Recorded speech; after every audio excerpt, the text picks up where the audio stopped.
우리를 굉장히 사랑하십니다. 사랑하시기 때문에 또 이 말씀을 주시고 우리를 그 말씀 가운데로 기도와 말씀으로 거룩하여짐이라 하신 대로 우리를 빚어가시는 줄 믿습니다. 네, 에베소서 2장에서 2장 10절에서 하나님께서 우리 사람을 만드신 목적을 이렇게 말씀하셨어요. 2장 10절에 보면 우리는 그가 만드신 바라 그리스도 예수 안에서 선한 일을 위하여 지으심을 받은 자니. 우리는 주님께서 하나님 아버지께서 우리를 만드신 줄 믿습니다. 예, 우리가 죄로 떠났다가 다시 그리스도 예수의 보혈의 피로 하나님 아버지 앞에 들어온 자인 줄 믿습니다. 예, 그렇다면 우리의 삶의 목적은 그분의 선하신 일을 위하여서 지음을 받았다는 거예요. 예, 그래서 베드로는 뭐라고 했냐면 베드로후서 3장 9절에서 하나님은 너희에 대하여 오래 참으사 아무도 멸망하지 아니하고 다 회개하여 구원에 이르기를 원하시느니라. 예, 그래서 하나님께서는 우리에게 오래 참으시고 멸망하지 아니하기를 원하시는데 또 회개하여 구원에 이르기를 원하시는 줄 믿습니다. 예, 오늘 10편, 15편 말씀은 굉장히 중요한데요. 우리가 하나님의 성전에 올라갈 때에 우리의 삶의 자세, 우리 예배자의 자세는 어떠해야 되는가를 말씀을 가지고 가르쳐주고 있어요. 그래서 첫 번째는 질문이 나오죠. 여호와여 주의 장막에 머무를 자 누구며 주의 성산에 사는 자 누구리까? 여호와여 누가 당신의 장막에 머무를 수 있으며 누가 당신의 성산 거룩한 산에 거할 수가 있겠습니까? 누구를 불렀습니까? 첫 번째 여호와여. 우리가 지난주에 하나님의 이름에 대해서 배웠었습니다. 여호와, 엘로힘, 엘샤다이, 여호와 라파 말했잖아요. 여호와 이름을 붙잡고 기도하셨습니까? 무조건 하나님 아버지 하는 것도 좋겠지만 때로는 여호와 이레 하나님, 하나님 여호와 샬롬 하나님, 여호와 니시 하나님, 하나님 여기저기 아파요 여호와 라파 하나님, 이렇게 하면 내용이 더 구체적으로 하나님 의지하게 된다는 거죠. 그래서 여기서 여호와여 이 말은 우리가 출애굽기를 읽고 있지만 3장에서 여호와는 스스로 계시는 분이시다. 근데 이 여호와가 나중에 시내산에서 이스라엘 백성들하고 무엇을 맺습니까? 언약을 맺어요. 그래서 그냥 하나님이여 시편에 보면은 하나님이여 라고 부르는 것도 있지만 여호와여 라고 부르는 것도 있어요. 여호와여는 언약의 하나님을 부르는 거예요. 하나님 저 언약해 주시지 않았습니까? 우리와 언약해 주시지 않으셨습니까? 그 언약을 지켜주시옵소서. 헤세드를 주시옵소서. 그래서 이 헤세드는 언약적인 신실함인 거거든요. 하나님께서 우리에게 헤세드의 사랑을 주시는 줄 믿습니다. 그렇다면 우리가 지켜야 될 건 뭘까요? 우리 또한 언약, 계약관계예요. 계약을 파기하면 안 되는 거죠. 그래서 우리도 하나님께 언약적인 신실함을 보여야 될 줄 믿습니다. 여호와여 이 말은 언약적으로 우리와 그 언약의 관계를 맺으신 하나님. 하나님께서 이스라엘 백성들과 언약하실 때에 나 하나님이야? 나 무서워. 너 나랑 언약해야 돼. 이렇게 하신 게 아니고 출애굽에서 10가지 재앙으로 우리 하나님이 어떤 분이시고 어떻게 이스라엘 백성들을 사랑하시는지를 다 보여주셨어요. 보셨습니까? 그래서 10가지 재앙이 내릴 때에 어디는 내리지 않았습니까? 고생 땅에는 내리지 않았었어요. 얼마나 놀라워요. 그래서 애굽에는 하나님이 얼마나 두려우신 분이고 얼마나 능력이 많은 분이신가를 보여주셨다면 이스라엘에게는 어떻습니까? 얼마나 너희를 사랑하는지. 따라하겠습니다. 너희를 얼마나 사랑하는지. 이게 너무나 눈동자가 그냥 눈에 가까이 넣어도 아프지 않을 정도로 이렇게 되고 이스라엘 백성들을 사랑하셨어요. 그러고는 이제 애굽에서 출애굽하셔서 이제 그 3개월 뒤에 시내산에 왔습니다. 거기서 하나님께서 이렇게 말씀하셨어요. 네가 애굽에서 10가지 재앙으로 내가 애굽이 어떻게 하는지 네가 알고 내가 너를 어떻게 독수리 날개를 업은 것처럼 여기까지 인도하였는지 다 보았느니라. 다 보았다는 건 확정이 되었다는 거죠. 그래서 너와 내가 우리가 같이 언약을 맺을래? 이렇게 하니까 이스라엘 백성들이 뭐라고 했습니까? 예, 맺겠습니다. 이렇게 했어요. 예, 맺겠습니다. 그래서 이 하나님께서 뭐라고 했냐면 세계가 다 나에게 속했다는 거예요. 세계가 다 나에게 속하였나니 너희가 내 말을 잘 듣고 내 언약을 잘 지키면 너희는 모든 민족 중에서 특별한 내 소유가 될 것이다. 따라하겠습니다. 너희는 나의 소유가 될 것이다. 보물이 될 것이다. 예, 여러 민족이 많은데 내가 너희 민족과만 특별하게 이 언약을 세웠는데 내가 너를 특별한 소유로 특별한 보물로 내가 너를 지켜줄 거야. 그렇다면 또 너희가 해야 할 일이 있겠죠? 뭐겠습니까? 내 말을 잘 들어야 돼. 나와의 언약을 잘 지켜야 돼. 그러면 내가 나의 소유 보배가 될 뿐만 아니라 여러 민족 가운데에 제사장의 나라가 될 거야. 예, 우리는 나의 복을 위해서만 부른 자가 아닌 줄 기억하시기 바랍니다. 제사장의 직분을 감당하기 위해서 부른 줄 믿습니다. 예, 그래서 너희가 내게 대하여 여러 민족 가운데에 제사장의 나라가 될 것인데 이 말을 들어주겠니? 이렇게 해서 오케이 해서 하나님과의 언약 관계가 되었다는 겁니다. 그렇다면 이스라엘 백성들이 하나님과의 언약 관계, 하나님의 말씀을 잘 들어야 되는데 이제 하나님의 그 예배하는 산, 성산, 거룩한 산, 이거는 따라하십시다. 시온산. 네, 시온산은 예루살렘에 있는 곳이잖아요. 물론 다윗이 이 시편을 지었지만 다윗 시대에는 예루살렘에 성전이 없었지만 그 뒤에 예루살렘에 성전이 세워집니다. 여기서 다시 말하면 시온, 성산, 거룩한 산은 하나님이 계신 하나님의 임재가 있는 장소입니다. 거기에 이제 예배하러 올라갈 때에 뭐 하겠습니까? 너희가 회개하여 구원에 이르기를 원하노라. 막 우리는 그냥 오기 바빠가지고 왔지만 여호와여 주의 장막에 머무를 자 누구며 주의 성산에 머물 거할 자 누구오니까. 기도하시면서 오시길 축복합니다. 네. 여호와여 여호와여. 그런데 우리는 우리의 의로 설 수가 있을까요? 여호와여 여호와여 많이 부르셔야 돼요. 따라하겠습니다. 여호와여 여호와여 여호와여. 누가 주의 장막에 머무르며 누가 주의 성산에 살 수가 있겠습니까? 아무도 설 수가 없지만 우리는 누구의 권호로 설 수 있습니까? 예수님의 권호로. 그런데 구약에 희미하게 이 메시아를 바라보지 못해 희미한 사람들은 이제 어떻게 살 것인가, 그 삶의 자세가 어떻게 되어야 되는가를 가르쳐 줬어요.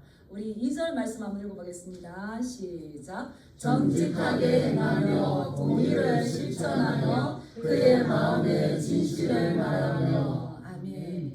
이스라엘 백성들은 항상 이 시온산에 올라가는 것을 너무나 꿈꾸었어요. 그게 하나님 계시기 때문에요. 하나님께서 복 주는 사람은 주의 성전에 가까이 살게 하는 자인 줄 믿습니다. 아멘. 예, 그냥 우리가 다른 것들을 많이 가지는 게 아니라 가까이 오게 하사 주의 성전에 살게 하신 자는 복이 있는 줄 믿습니다. 아멘. 예, 그건데 그래서 이와 같은 문맥의 말씀이 시편 24편에 나와요. 시편 24편에 여호와의 산에 오를 자 누구이며 그의 거룩한 곳에 설 자가 누구인가. 예, 시편 24편에 나오거든요. 거기에는 답을 말했냐면 곧 손이 깨끗하며 마음이 청결하며 뜻을 허탄한 데에 두지 아니하며 거짓 맹세하지 아니하는 자로다. 다른 외부적인 조건이 아니죠. 예, 우리 시편 15편에 보면 2절 말씀처럼 정직하게 행하며 공의를 실천하며 그의 마음에 진실을 말하며, 이게 이제 여호와의 장막에 여호와의 성산에 올라가야 될 삶의 자세가 된다는 겁니다. 우리가 이 땅에서 어디에 가입하려면은 가입 조건이 있습니다. 예. 우리가 스펙이 어떻게 되느냐, 너의 어떤 직장의 조건이 어떻게 되느냐, 너의 수입 어떻게 되느냐. 그래서 좋은 차가 아니면 괜찮은 데 가기가 어떻습니까? 예, 조금 꺼려지는 거죠. 이런 외부적인 조건이 있지만 하나님 앞에 나올 때 이런 조건이 필요하다, 필요하지 않다? 한 개도 필요하지 않습니다. 따라했습니다. 이러한 세상적인 조건은 한 개도 필요하지 않다. 네, 그래서 저와 여러분들 이 자리에 온 줄 믿습니다. 그렇지만 또 아무에게나 이것이 열려 있는 것도 아니에요. 네, 2절 말씀에 보면 정직하게 행하며 공의를 실천하며 그의 마음에 진실을 말하며, 예, 정직해야 되고 공의를 실천하며 그 마음에 진실을 말하는 것. 이것은 행하며 실천하며 말하며 이게 있는데요. 원문상으로 보면 이거는 전부 다 한 번만 정직하다가 마는 게 아니고, 한 번만 공의를 실천하다가 마는 게 아니고, 한 번만 마음에 진실하다가 필요 없네 많은 게 아니고, 따르겠습니다. 계속적으로 지속적으로 진행되는 사람이다. 네, 계속적으로 이것을 진행하는 사람이 하나님의 성산에 머물 수가 있다는 거예요. 그래서 첫 번째 정직하게 행하는 것이 있는데, 우리가 2절을 3절이 풀어주고 있어요. 2절과 3절이 이렇게 평행문으로 대등하게 놓여 있거든요. 그 정직하게 행하는 거, 진실을 말하고 거짓말하지 않는 것 같은데, 여호와여 주의 장막에 머무를 자 누구고 주의 성산에 사는 자 누구입니까? 정직을 말하며 공의를 실천하며 진실을 말하는 건데, 아직도 이게 잘 모르겠어요. 3절에서 이것을 풀어주고 있습니다. 우리 3절 같이 한번 읽어볼까요? 시작. 그의 혀로 남을 허물하지 아니하고 그의 이웃에게 악을 행하지 아니하며 그의 이웃을 비방하지 아니하며. 아멘. 2절에는 하나님의 성산에 올라가는 자가 해야 할 세 가지입니다. 그러면 3절에는 아니하며가 나오기 때문에 하나님의 성산에 올라가는 자가 해서는 안 되는 행동 세 가지인 것입니다. 이해가 가십니까?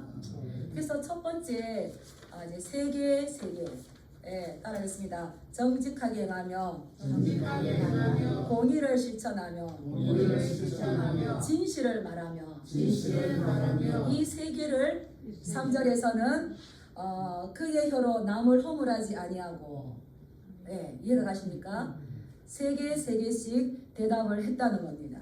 그래서 이제 첫 번째 해야 할 것, 정직을 말하는 건데, 하지 말아야 할 것은 그의 혀로 남의 허물을 말하지 않는 거라고 이야기했습니다. 예, 그렇다면 이 남의 허물을 말하지 않는 게 이것이 뭔가? 이게 우리 구약은 히브리어로 되어 있잖아요. 이 말이 재미가 있어요. 이 말의 원뜻을 보면 그의 혀로 걸어다니지 아니하고, 혀가 걸어다닌대요. 혀는 성경에서 뭘 말할까요? 말을 의미해요. 말을. 그러니까 이 말이 걸어다니지 않는 사람이래요. 말이 왜 걸어다니겠습니까? 이 말이 사람과 사람 사이를 막 걸어다녀요. 이거는 계속 진행형이라고 했습니다. 어쩌다 한번 걸어다니는 것이 아니라 과거에도 걸어다녔고 현재도 걸어다니고 미래에도 걸어다니겠죠. 그렇게 걸어다니면 안 된다는 겁니다. 그래서 이 솔로몬은 지혜서 잠언에서 이렇게 말했거든요. 잠언 26장 22절에 보면 남의 말하기를 좋아하는 자의 말은 별식 같아서 뱃속 깊은 데로 내려가느니라. 혀가 걸어다니는 것은 그러면 이 말씀 비춰보면은 좋은 말일까요? 안 좋은 말일까요? 안 좋은 말로 사람과 사람 사이를 막 걸어다닌다는 거예요. 예, 비방하는 말, 험담하는 말, 이런 거죠. 그러는데 이렇게 비방하는 말, 험담하는 말, 수근수근하는 말, 또 그것이 상대방의 평판을 흔들어 버리는 이 말은 말하는 자도 재미가 있고 듣는 자도 별식 것 같아요.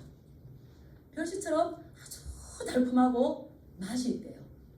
근데 그것이 귀로 듣고 어디로 내려가는 겁니까? 뱃속 깊은 데로 내려가서 그 말이 우리의 생각을 지배해 버린다는 거예요. 그리고 결국은 이것은 관계를 세우지 못하고 관계를 깨어버리는 데까지 갑니다. 그래서 이러하게 하면은 안 된다는 거죠. 또 이 솔로몬이 잠언은 참 좋은 교훈들이 많잖아요.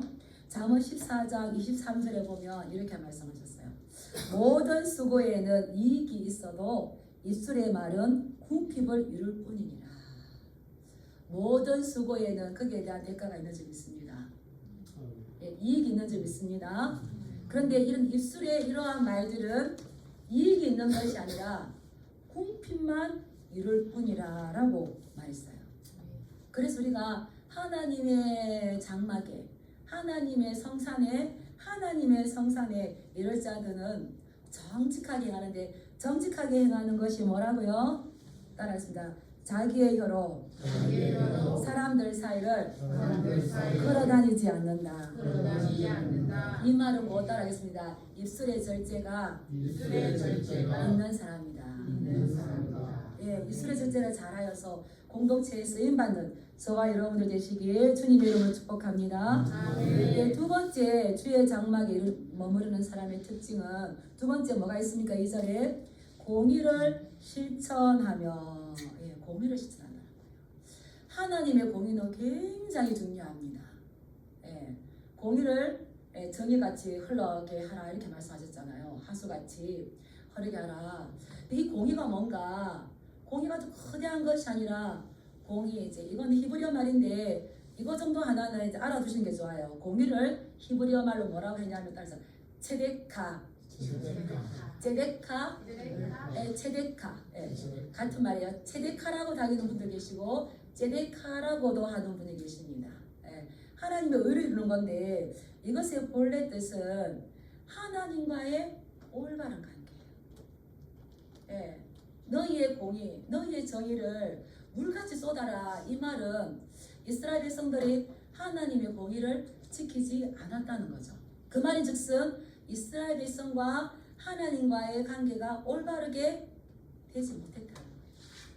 올바르게 되지 못했는데 하나님 굉장히 마음 아파하신 거죠. 그래서 하나님과의 올바른 관계가 되어서 아버지 앞에 나가는 것을 하나님께서 기뻐하시는데 왜 그런가? 이 공의를 실천하는 자는 3절에 그 풀을 보면 그의 이웃을 비방하지 아니하며 되는 거예요. 그래서 이 말씀을 자세히 본다면 하나님과의 올바른 관계가 된 사람은 그것이 반드시 누구와의 관계 가운데서 드러나게 되는 겁니까? 이웃과의 관계에서. 이웃과의 관계에서. 우리는 막 믿음이 좋게 신앙생활 열심히 하지만 그것으로 끝나지 않고 그것이 이웃과의 관계에서 증명되어 나가는 거죠. 그래서 그 증명이 뭐냐면 이웃에게 악을 행하지 않는 것이라고 시편 기자를 말하고 있습니다. 바울도 로마서 13장 10절에서 사랑은 이웃에게 악을 행하지 아니하며, 예, 따라하겠습니다. 하나님과의 올바른 관계는 반드시 이웃과의 올바른 관계로 증명되어져야 한다. 내 속에 하나님에 대한 사랑이 가득해요. 근데 이것은 어떤 눈으로 증명이 될 수 있을까요? 없어요. 근데 그것을 어떻게 증명되는 겁니까? 내가 다른 사람들을 대하는 태도에서 드는 거죠. 제가 아이들을 이렇게 수련회를 갔다 오면 생짜배기도 괜찮아요. 이런 아이들의 수련회 갔다 오면 2박 3일 동안 계속 이제 은혜를 받잖아요. 계속 이제 게임하지 않고 말씀 읽고 찬양하고 예배하고 말씀 읽고 찬양하고 예배하니까 어떻게 될까요? 그 마음에 하나님에 대한 사랑이 충만해요. 그래서 교회에 오면 서로 너무너무 사랑하게 돼요. 예, 그 배터리를 이제 잘 유지하는 게 이제 문제죠. 그래서 내가 하나님과의 관계 이것이 좋으면 이웃과의 관계도 좋은데 다르게 말하면 하나님과의 관계는 좋은데 이웃과의 관계가 안 좋다. 이거는 맞는 말일까요? 맞지 않는 말일까요? 맞지 않는 말입니다. 이것은 불가능하며 이거는 진리가 아니고 이것은 거짓입니다. 열심히 기도하고 열심히 성경 읽고 열심히 봉사하고 열심히 헌금 생활을 했는데 이웃에 대해서 악을 행하고 비방하고 한다면 그것은 하나님 기뻐하지 않는다는 거죠. 여러분들 이렇게 요즘 영성일기라는 말도 있고요. 그분 영성이 참 좋아. 이런 말 들어보셨습니까? 예, 저는 헨리 나우엔을 굉장히 좋아했었습니다. 왜냐하면 그분은 굉장히 아주 독특한 그런 영성가였어요. 그리고 자기가 가지고 있는 그 모든 것들을 가지고 정말 장애우들을 위해서 헌신하는 그러한 삶을 살았는데 저는 우리 성도님들이 그 사람 믿음이 좋아보다는 그분 참 영성이 좋아를 들으시길 축복합니다. 믿음이 좋은 것을 다르게 하면 나와 하나님과의 관계만 뒤따드릴 수가 있어요.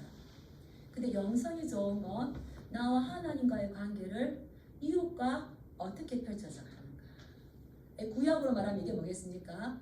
하나님 사랑, 이웃 사랑인 거죠. 그래서 우리는 그 사람의 믿음이 얼마만큼 좋은지를 몰라요.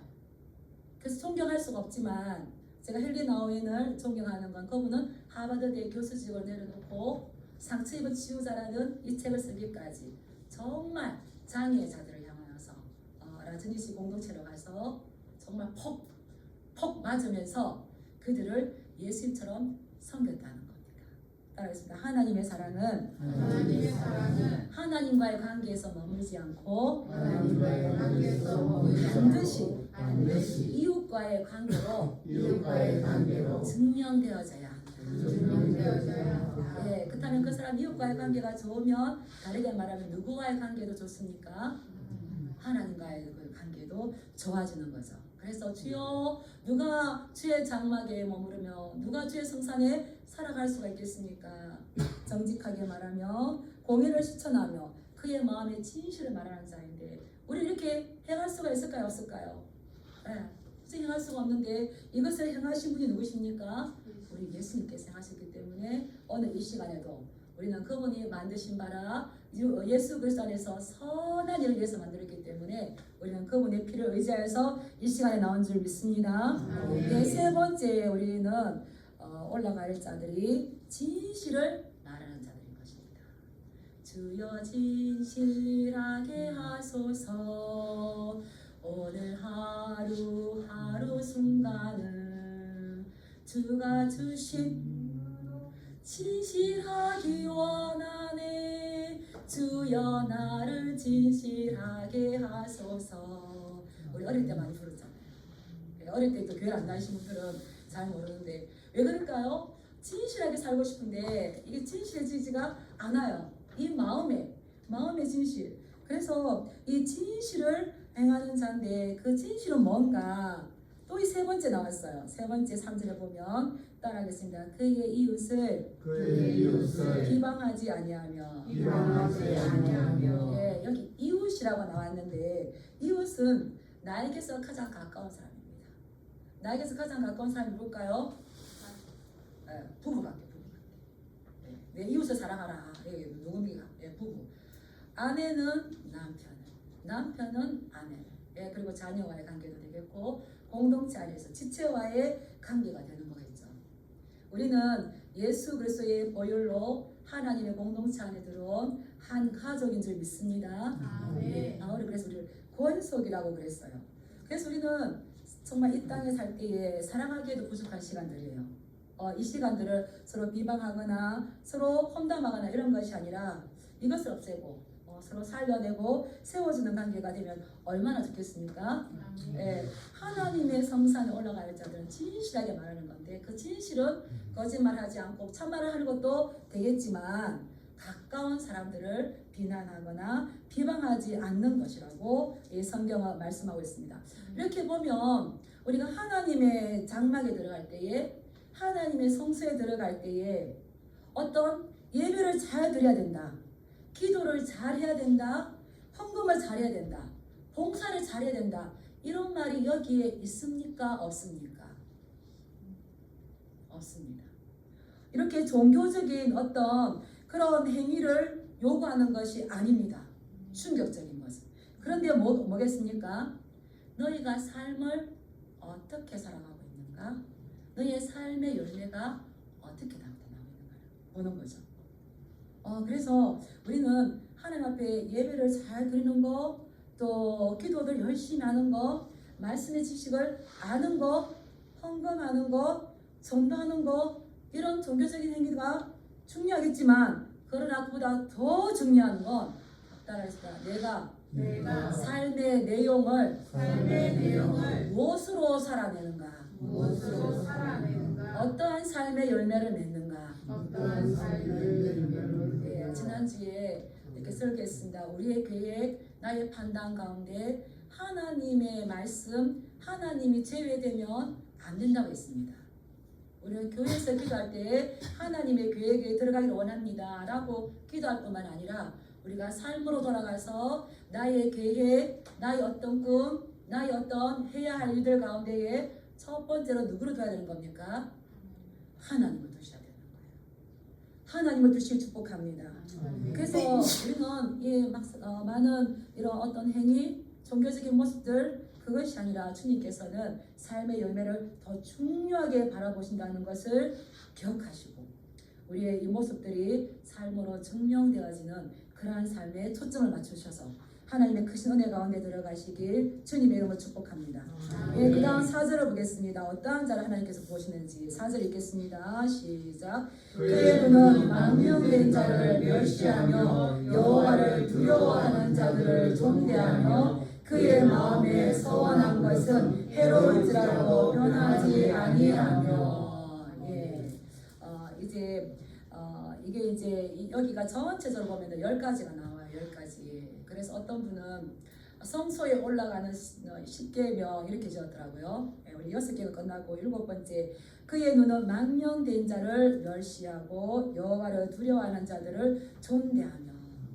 하나님의 자녀는 이 기준이 바로 세야 된다는 거예요. 성경적인 가치관으로 기준이 바로 세워져야 된다는 거예요. 멸시할 자가 누구며 존대할 자가 누구인지를 가르쳐주고 있습니다. 멸시할 자는 누구입니까? 그의 눈은 망령된 자를 멸시하는 거예요. 그리고 존대할 자는 누구입니까? 여호와를 두려워하는 자들을 존대하는 거예요. 예, 이것은 세상에 이런 거 사실 관심이 없어요. 세상에 존대하는 건 누굽니까? 그 사람이 어떤 지위에 있느냐. 요즘 뭐 명함이 너무 많이 들잖아요. 이 사람이 명함을 딱 내밀었을 때 우와 이런 사람을 이제 존중하고 존대하고 막 크게 요동을 하죠. 근데 하나님은 이러한 세상적인 가치관에는 그 어떤 것도 기준이 되어서는 안 된다고 말씀하고 있습니다. 그래서 우리의 눈이 그의 어떤 지위가 있느냐 어떤 명함이 있느냐가 중요한 것이 아니라 그가 하나님을 어떻게 바라보느냐에 따라서 멸시와 존대가 나누어지는 거죠. 여기서 그의 눈은 장막에 올라가는 자, 성소에 올라가는 자의 눈은 망령된 자를 멸시하며 이 망령된 자는 누구냐면 여호와를 경외하지 않는 자입니다. 다시 말하면 하나님의 말씀과 거룩함을 무시하고 제멋대로 악을 행하는 자를 이야기하는 겁니다. 그런 사람들은 아무리 세상의 권력이나 부나 명예를 가졌다 할지라도 그런 사람을 우러러보거나 그런 사람을 부러워하지 않고 죄와 단호히 거절하는 분별을 갖습니다. 제가 앞번에 사역할 때에 거기에 갔을 때에 제가 그런 말을 가끔 들었어요. 그런 말 들었어요. 이제 그 성도들이 그래요. 우리 목사님은 저기 연약한 분이 오시면 아무 말 안 하고 의사가 왔다, 박사가 왔다, 교수가 왔다면 와 오셨습니다, 와 오셨습니다 그렇게 한대요. 그래서 시험에 들어가죠. 우리가 인간적으로 생각하면 그 말이 맞죠. 근데 말씀적으로 한다면 그분도 중요하고 또 아무것도 없는 빈약한 자가 가도 여호와를 경외하고 여호와를 두려워하는 자 그를 어떻게 하라고 했습니까? 성경은 존대하는 거예요. 그래서 제가 서두에 말씀드렸지만 우리는 아무것도 없지만 하나님의 자녀된 것으로 그 권세가 있는 자인 줄 믿습니다. 그래서 그러하게 하나님의 거룩하심을 인정하지 않고 하나님의 말씀은 내 말을 잘 듣고 이것이 없는 자에게는 아무리 그가 많은 부를 가졌다 할지라도 높은 명예를 가졌다 할지라도 부러워하거나 우러러보다가 우리의 마음을 뺏기는 것이 아니라 정말 이 가진 것 없다 할지라도 하나님을 사랑하는 그를 우리는 존대하라고 성경은 말씀하고 있는 줄 믿습니다. 여기서 존대하다는 이 단어가 굉장히 중요한데요. 이 존대하다, 이 카베드라는 단어인데 이것을 얼마만큼 높이냐 하면 10계명 중에 내 부모를 공경하라. 카베드 무겁게 생각해라. 영광 돌려라. 이것처럼 아무것도 없는 사람 같지만 아무것도 힘도 없는 사람 같지만 그가 하나님을 경외하고 그가 하나님을 기뻐한다면 그를 그만큼 존중하고 존대해주라는 거예요. 그래서 성경 말씀 보면 말씀했습니다. 따라하겠습니다. 망령된 자를 멸시하며 하나님을 두려워하는 자 그들을 존중하고 존대하고 존귀 여기는 공동체가 되자.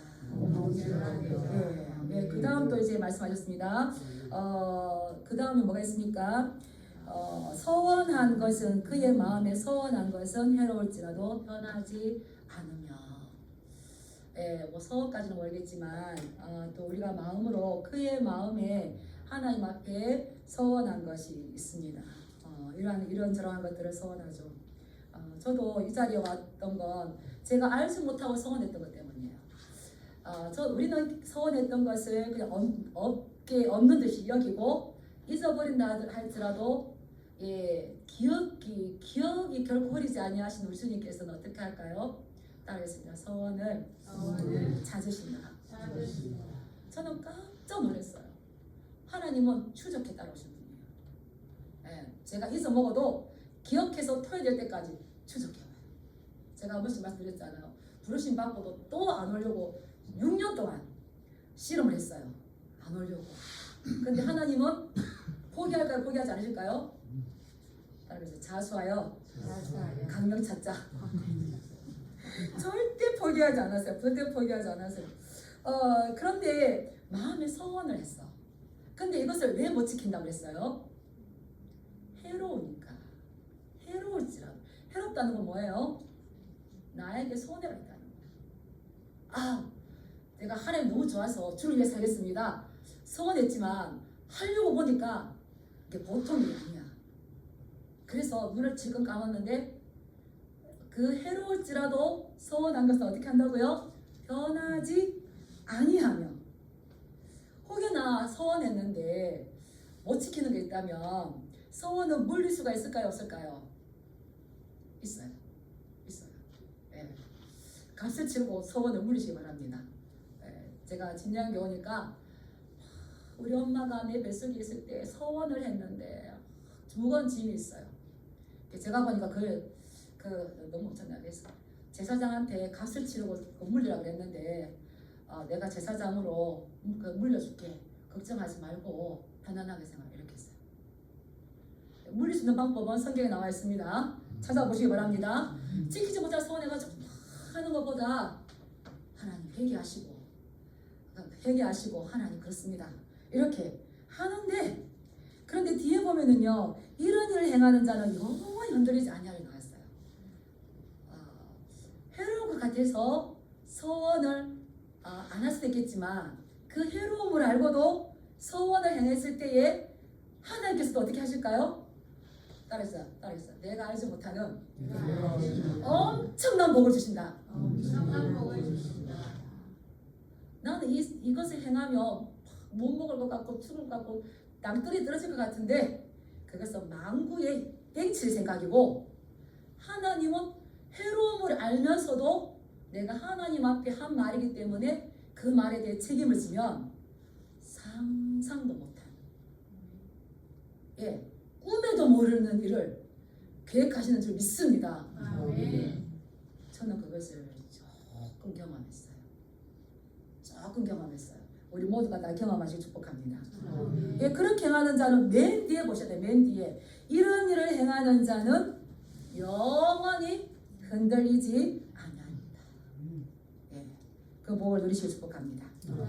그리고 또 이제 이러한 마음의 서원도 다뤘지만 이제 하나님의 성전에 올라가는 자는 물질에 대한 것도 이제 다루세요. 우리 5절의 말씀 한번 읽어보겠습니다. 시작. 이 자를 받으려고 돈을 부어주지 아니하며 뇌물을 받고 무죄한 자를 해하지 아니하는 자이니 이런 일을 행하는 자는 영원히 흔들리지 아니하리이다. 아멘. 예, 이자를 받으려고 돈을 구워주지 아니하며 뇌물을 받고 무죄한 자를 해하지 아니하는 자니 결국은 이 모든 관계 가운데에 중심에 뭐가 있다는 겁니까? 돈이 있다는 거죠. 이게 문제가 있다는 거죠. 하나님께서 이웃과의 관계 가운데에서 이런 모든 관계 가운데에서 돈의 문제가 어떻게 되느냐, 그 돈의 이익 앞에서, 물질의 이익 앞에서 네가 어떤 것을 선택하느냐가 너의 진짜 신앙이라고 말씀하고 계시는 겁니다. 이자를 받으려고 돈을 구워주지 않는 건 우리가 신명기의 말씀 읽었습니다. 이것은 누구에게만 해당됩니까? 같은 동족에게만, 같은 하나님의 백성들에게만. 근데 이방인에게는 어떻게 해요? 이자를 받고 구워주시기 바랍니다. 이게 성경이에요. 또 마음이 너무 좋아가지고 이자를 받고 돈을 구워주지 말라 그랬는데 이방인들은 나에게 돈을 구할 때 사업적으로 번성하려고 굽는 사람. 근데 같은 형제나 같은 동족은 정말 어렵기 때문이에요.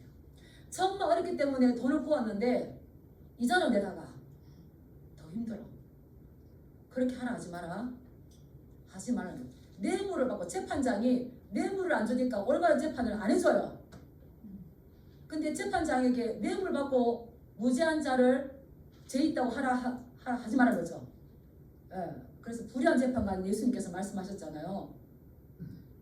예, 그래서 루트는 뭐라고 했습니까?